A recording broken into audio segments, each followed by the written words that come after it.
Hi, I'm Leslie Harper, a Boise State Organizational Performance and Workplace Learning graduate.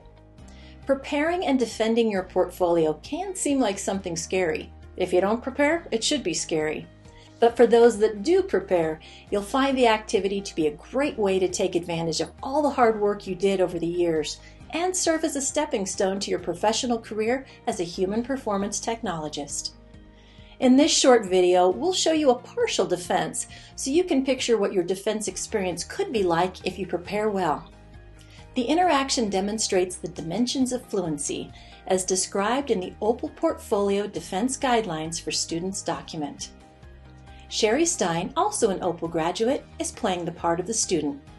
Dr. Lisa Giacomo and Dr. Tony Marker are playing themselves. Student Sherry is finishing her 15-minute presentation. In conclusion, I found my time here at Boise to be a very positive learning experience. And at work, I'm already really applying what I've learned.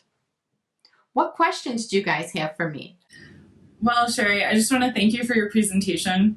I'm learning goal number 3 for all 3 of your projects. You only mentioned that you used ISPI's Code of Ethics. Are there any other ethical standards you could have or should have used? That's interesting. I actually hadn't noticed that. Thank you.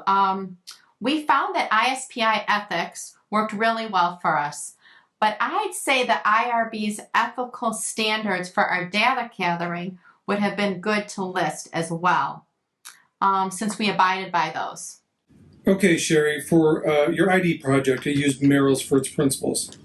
How do you believe that tool is similar to or different from the Gagne tool? Well, Merrill starts off with being problem-centered, and while it's not the first item for relevance, is one of the 4 categories in his model, specifically the aspect of present worth. Relevance and Merrill's activation phase are also very similar. Excuse me, Sherry. It sounds like you're comparing Merrill to Keller. I was asking about Merrill and Gagne. Oh, goodness. You're right. Thanks for that correction. I guess I found similarities between Merrill and Keller, too. Let me tell you more about Merrill and Gagne then. At this point, Sherry has had 2 small stumbles, but nervousness is to be expected on something this important to her. So she recognizes this, takes a nice deep breath, and regroups because she studied hard and she knows the content well. All right, Sherry, for your needs assessment project, you used the categories in Gilbert's BEM for coding your preliminary data. The BEM being, of course, Gilbert's third leisurely theorem. So would you please describe Gilbert's first and second leisurely theorems? Absolutely. The first leisurely theorem describes worthy performance of human competence as a function of the ratio between valuable accomplishment to costly behavior, or W equals A over B. The second leisurely theorem states that competence is inversely proportional to the potential for improving performance, also referred to as PIP, which is the ratio of exemplary performance to typical performance. Would you like me to discuss the corollaries? Thank you, but no. I'd like you to tell me what type of question I just asked you according to Bloom's taxonomy.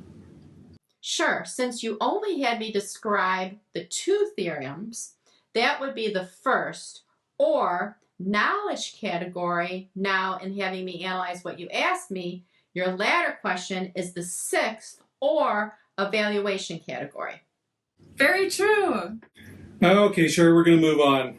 Please describe the lessons learned from your portfolio projects. Okay, yes.